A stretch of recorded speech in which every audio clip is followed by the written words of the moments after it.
آپ کو پتہ ہے آپ کا نوکر ہوں، اپنی قوم کا نوکر ہوں، کوشش کرتا ہوں کہ نوکری میری صحیح رہے، اور خدمت کی نیت اور جذبہ ہے، اسی حلیے میں پوری دنیا میں پھرتا ہوں، جس حلیے میں آپ مجھے ابھی دیکھ رہے ہیں۔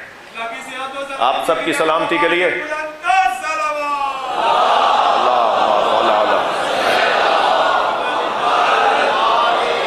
تو اکثر ایسا ہوتا ہے کہ کوئی نہ کوئی برابر میں تشریف فرما ہوتا ہے، فضائی سفروں میں یا ویسے مسافرتوں میں، کہیں نماز کا ٹائم ہو گیا تو ہم تو نماز پڑھتے ہیں، اور کہیں جماعت ہو رہی ہوتی ہے تو انہیں کے پیچھے نماز پڑھتے ہیں، ہمارا تو ذوق ہی کچھ اور ہے۔ تو بارہا ہوتا ہے کہ ہم اپنے بھائی عالم دین کے پیچھے، اہل سنت عالم دین کے پیچھے جماعت میں کھڑے ہوتے ہیں، نماز پڑھتے ہیں، اور کسی کو دکھانے کے لیے بھی نہیں ہے۔ سب وقت ہو گیا تھا، مسجد نظر آ گئی، ہم نے گاڑی روک لی، اب یہ کیوں دیکھیں کہ یہ بریلویوں کی ہے یا دیوبندیوں کی ہے؟ مسجد تو اللہ کا گھر ہے نا، تو یہ مسجد کیا شیعوں کی ہے؟ شیعہ مینجمنٹ کا حصہ ضرور ہوں گے، شیعہ اس کے منتظم ضرور ہوں گے، مگر شیعہ اس کے مالک تو نہیں ہے، لہذا اللہ کا گھر ہے نا، تو کوئی بھی آ کے یہاں نماز پڑھ سکتا ہے۔ اور کتنا اچھا منظر لگتا ہے کہ کوئی باندھے کھڑا ہے، کوئی کھولے کھڑا ہے، جی کوئی ہاتھ باندھے کھڑا ہے، کوئی ہاتھ کھولے کھڑا ہے، اچھا منظر نظر آتا ہے۔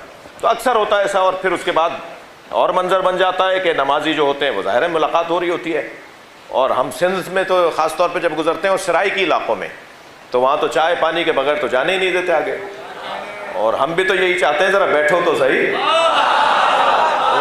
اور پھر جب بیٹھک لگتی ہے تو پھر گفتگو شروع ہوتی ہے، پھر باتیں نکلتی ہیں۔ وہ اور بات ہے کہ آگے جہاں مجلس ہمیں پڑھنی ہوتی ہے وہاں سے فون پہ فون آ رہے ہوتے ہیں کہ بھائی کہاں رہ گئے، کیا ہوا، کہاں پہنچے۔ تو بانی تو کہتا ہے نا 2 دن پہلے آ کے میرے گھر بیٹھ جاؤ، وہ تو کہتا ہے 2 دن پہلے آ جائیں گے تب تسلی ہوگی۔ تو خیر بارہا ایسا ہوتا ہے۔ تو ایسے ہی ایک دفعہ ہوا، ایک مفتی صاحب ایک پاکستان میں ہم ایک سفر کر رہے تھے جہاز کا، تو ہماری ان کی سیٹ علیحدہ تھی، میری علیحدہ تھی، میں نے بیٹھے ہوئے کچھ دوست ہمارے جہازوں والے بھی، تو میں نے ان سے کہا کہ بھئی ذرا سیٹ ہماری ایک ساتھ کر دو، جو ان کے برابر بیٹھے ہیں انہیں میری سیٹ ذرا کچھ بہتر تھی، میں نے کہا ان کو بہتر والی پہ لے آؤ، میں اور بہتر والی پہ جا رہا ہوں۔ تو ہم مفتی صاحب کی سیٹ پہ کے برابر میں چلے گئے، تقریباً 1.25 گھنٹے کا سفر تھا، بڑی اچھی گفتگو رہی۔ ان باتوں میں سے ایک بات جو اس وقت میرے مضمون میں ہے، وہ فرمانے لگے مولانا یہ اور آپ کے یہاں شرک بہت ہوتا ہے، آپ تبلیغ کرتے ہیں، آپ مجالس پڑھتے ہیں، مقرر ہیں، خطیب ہیں، تو آپ اپنے لوگوں کو ذرا شرک سے بچائیں۔ تو میں نے کہا حضور ذرا مجھے بتائیے کون کون سے پوائنٹ ہیں، کون کون سی باتیں ہیں جو مجھے اپنے لوگوں کو سمجھانی چاہیے۔ تو بہت ساری باتوں میں انہوں نے کہا کہ آپ کے ہاں شرک ہوتا ہے، آپ کے ہاں تغرے لگے ہوئے ہوتے ہیں، اسٹیکر چھپے ہوئے ہوتے ہیں، گاڑیوں پہ لکھا ہوا ہوتا ہے علی وارث۔ تو آپ، میں نے کہا مفتی صاحب اس میں مسئلہ کیا ہے؟ کہنے لگے اس میں مسئلہ بہت بڑا مسئلہ ہے، اللہ ہو وَلِلَّهِ مِيرَاثُ السَّمَاوَاتِ وَالْأَرْضِ۔ آپ نے قرآن نہیں پڑھا؟ میں نے کہا نہیں، فرمائیے، مجھے آیت یاد آ جائے گی۔ کہنے لگے یہ آیت نہیں پڑھی، وَلِلَّهِ مِيرَاثُ السَّمَاوَاتِ وَالْأَرْضِ، اللہ ہی کے لیے آسمانوں اور زمین کی میراث ہے، تو وارث تو اللہ ہے، قرآن کہہ رہا ہے کہ وارث اللہ ہے۔ تو میں نے کہا جی آپ نے اچھا کیا کہ قرآن سے ہی بات شروع کی، آرزو بھی ہے نا بہت سے لوگوں کی کہ قرآن سے ہی بات ہونی چاہیے۔ تو میں نے کہا مفتی صاحب میں قرآن سورہ مبارکہ الانبیاء کی 105ویں آیت آپ کی زبان سے سننا چاہتا ہوں۔ آپ یقین جانیے حافظ قرآن تھے، فوراً انہوں نے آیت سنا دی، اور آیت یہ تھی کہ وَلَقَدْ كَتَبْنَا فِي الزُّبُورِ مِن بَعْدِ الذِّكْرِ أَنَّ الْأَرْضَ يَرِثُهَا عِبَادِيَ الصَّالِحُونَ۔ ہم نے تورات، زبور، انجیل، قرآن میں لکھ دیا ہے کہ ہماری پوری زمین کے وارث ہمارے نیک اور صالح بندے ہوں گے۔ میں نے کہا مفتی صاحب آپ کو ایک علی وارث سمجھ میں نہیں آ رہا تھا، ہم 14 کو وارث مانتے ہیں۔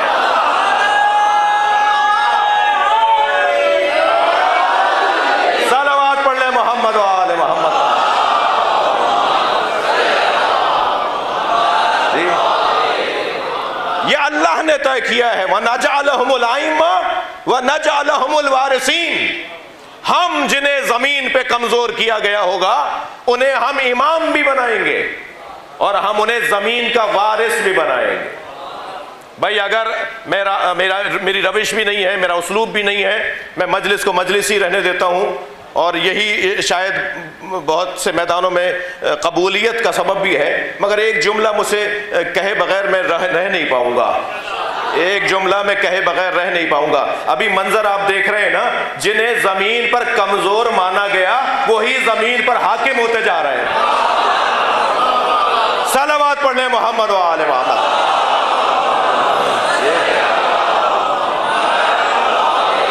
بھائی حاکمیت سے مراد ساری مملکتیں ہاتھ میں لینا تو نہیں ہے، حاکمیت سے مراد تو یہ ہے کہ جسے کافر کافر پڑھایا گیا تھا وہ مسلمان مسلمان پکار رہا ہے۔ صلوات پڑھیں محمد و آل محمد۔